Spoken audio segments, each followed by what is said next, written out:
మొత్తంగా తెలంగాణ రాష్ట్రంలో 39,641 పాఠశాలలు ఉన్నాయి. దీంట్లో 62.36 అంటే 62,36,000 మంది విద్యార్థులు చదువుతూ ఉన్నారు. ఈ 39,641లో ప్రభుత్వ పాఠశాలలు 27,581 ప్రభుత్వ పాఠశాలలు ఉంటే ప్రైవేటు పాఠశాలలు 12,061 పాఠశాలలు ప్రైవేట్ ఉన్నాయి.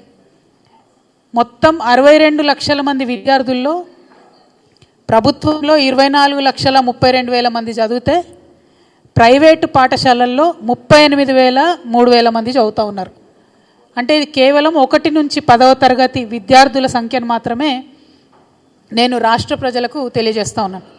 అంటే ఈ రాష్ట్రంలో 12,000 పాఠశాలలు ఉంటే అందులో 38 లక్షల మంది విద్యార్థులు 1 నుంచి 10th క్లాస్ వాళ్ళు ప్రైవేట్లో చదువుతూ ఉన్నారు.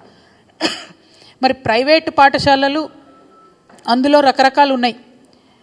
ఒక 350 పాఠశాలలు ఐసిఎస్సి, సిబిఎస్సి, ఐబీ, ఆక్స్ఫర్డ్ ఇట్లాంటి స్పెషలైజేషన్, మాంటెసరీ ఇవన్నీ చెప్పేటటువంటి ఒక 350 పాఠశాలలు ఉంటే అందులో దాదాపుగా ఒక 3 లక్షల మంది పిల్లలు చదువుతూ ఉన్నారు. ఇంకొక 1,500 ఏమో నారాయణ, చైతన్య, కృష్ణవేణి ఇట్లా రకరకాల పేర్లతో ఇప్పుడు వచ్చే నార్త్ స్కూళ్ళు, ఐలెను, బిలెను ఇవన్నీ ఒక కార్పొరేట్ విద్యా సంస్థలు.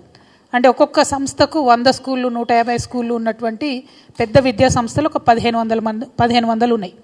అందులో దాదాపు 5 లక్షల మంది పిల్లలు కూడా చదువుతున్నారు.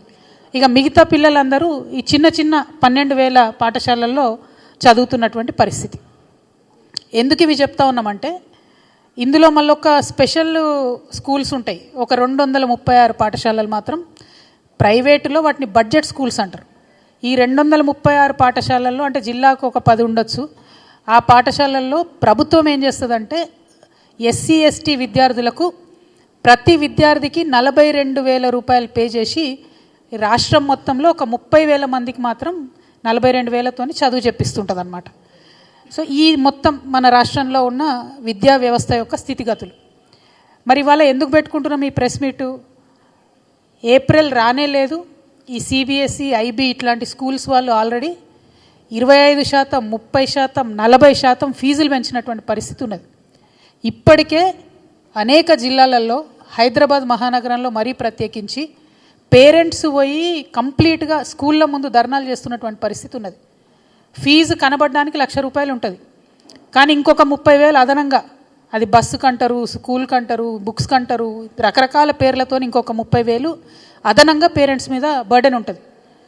ఇంకొకటి ఏంటంటే అన్ని ప్రభుత్వాల్లో ఒక రూల్ ఉంటుంది.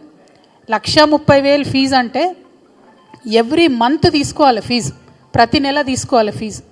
కానీ ప్రైవేట్ పాఠశాలలు ఏం చేస్తాయి? ఫోర్స్ చేస్తాయి పేరెంట్స్ని, మీరు 60% అప్ ఫ్రంట్ ఫస్ట్ కట్టేసేయండి.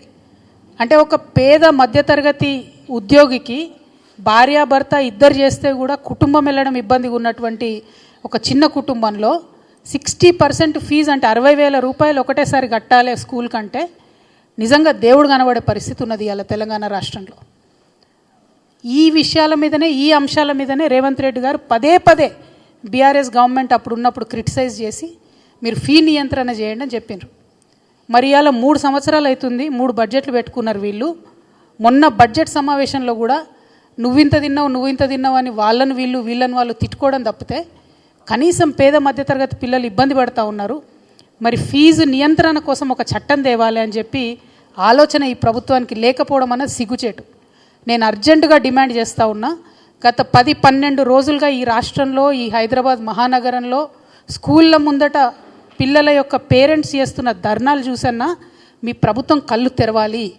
అవసరమైతే స్పెషల్ అసెంబ్లీ సెషన్ పెట్టండి, అర్జెంటుగా చట్టం తీసుకురండి. ఆనాడు తిరుపతిరావు గారి కమిటీ ఏదైతే ఉండనో ఆ కమిటీ కూడా 8 to 10% ఫీజు పెంచుకోమని చెప్పింది ఎవ్రీ ఇయరు.